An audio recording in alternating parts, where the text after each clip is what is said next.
Hello, and welcome to Jihad and the World, a podcast that stands at the intersection of the Western and Islamic worlds.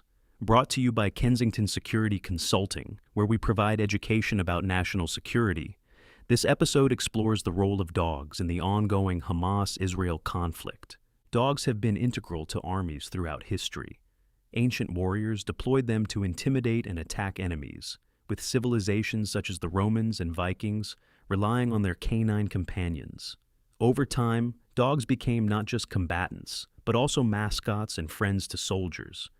The United States Army officially commissioned dogs in 1942 with the creation of the Canine Corps. The Army partnered with civilians to house and train the dogs.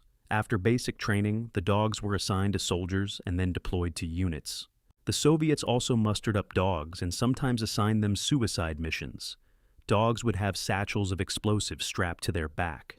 Then, as per training, they crawled under German panzers where their bombs were detonated. The Germans caught on quickly and gave orders to kill all dogs they saw in Russian combat zones. Other armies used dogs for military and non-military purposes.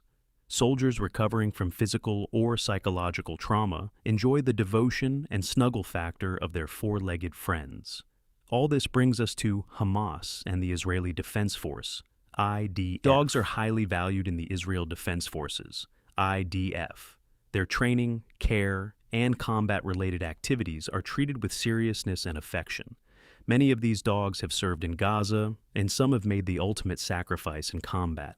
The Israeli Canine Corps, known as the Oketz unit, comprises Belgian Malinois dogs, each with a specialized role. Some are trained to detect explosives, while others are skilled at identifying various threats. Many of these dogs are also used to track terrorists. In Gaza, they played a crucial role in navigating the complex network of tunnels to locate the enemy. In the Oketz unit, each dog is assigned a specialized role. Some are trained to sniff out explosives, others to locate hidden threats and tunnel entrances, and others to track and apprehend terrorists. The Oketz unit's expertise has been essential for years, and their capabilities are now being utilized in the streets of Gaza and within Hamas's extensive tunnel system. The word Oketz means sting. Joining Oketz is a challenge for both soldier and dog. Soldiers are rigorously tested and, if selected, pair with a dog. Both go through training where they work and bond. Both train on agility courses and in simulated battlegrounds. Israeli war dogs served with distinction during the October 2023 war with Hamas. Oketz was scrambled and sent with their human partners to Gaza and kibbutzes, where they showed bravery.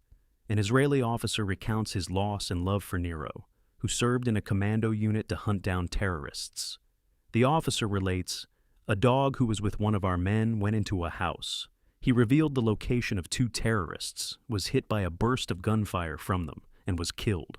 That's how the men in the force realized that there were terrorists in the house, and human lives were saved." And Ziggy was there when it counted too. Another Israeli tells Ziggy's story. I remember exactly what happened. I entered the house with the 101st Battalion of paratroopers and engineering soldiers. We scanned the first floor, and I insisted that my devoted dog, Ziggy, also scanned the second floor of the residence. As soon as he came down the staircase of the house in Khan Yunis, the terrorists shot at him, and Ziggy was killed on the spot. My heroic and beloved dog, Ziggy, who was close to me for a year and a half, saved my life and the lives of the other soldiers. Thanks to him, I'm sitting here and talking to you. Some dog stories, in fact, many dog stories, have happy endings.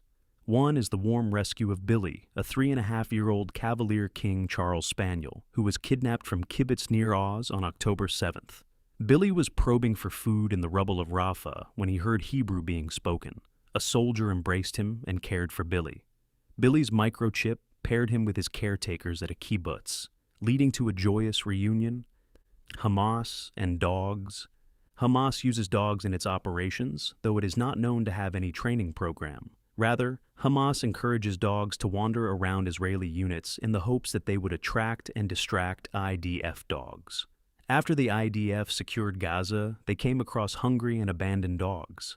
There was a campaign to save the dogs in Israel, and it was successful.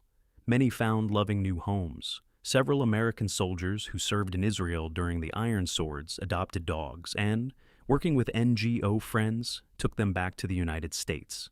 Today the dogs, Rocky, Ghost, Amy, Rock, Pock, Surge, Babyface, Smokey, Kylie, and Shekel, have a happy home in the USA. This concludes this episode of Jihad and the World. If you enjoyed it, please consider subscribing. Our latest book, Cauldron of Terror, Hamas, Israel, and the World, 500 Days in Gaza, will be available for purchase in the summer of 2026. Nothing in this podcast reflects the official position of the United States government.